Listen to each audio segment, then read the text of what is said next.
Welcome to Luca and Miguel. Enjoy the video. You'll begin by making sure you have the right permissions. Sign into the Zoom app with the host account and confirm cloud recording is enabled. Once done, join the meeting as host or co-host because local mobile recording isn't available. Tap More, then choose Record to Cloud to start. You'll see a red REC indicator. This confirms Zoom is capturing audio, video, and shared screens. Keep in mind recording consumes data and cloud storage, so choose Wi-Fi if possible, and monitor available cloud quota. Once recording is active, you control what's captured and when.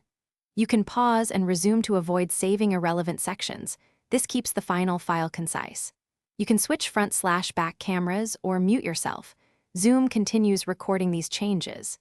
If you need different streams, audio only or separate files, open your Zoom account settings on the web and adjust cloud recording layout and audio options. Make sure those settings match what you want before the session, because they affect the final saved file. To finish, tap More, then stop recording or simply end the meeting. Zoom will process the cloud file afterward.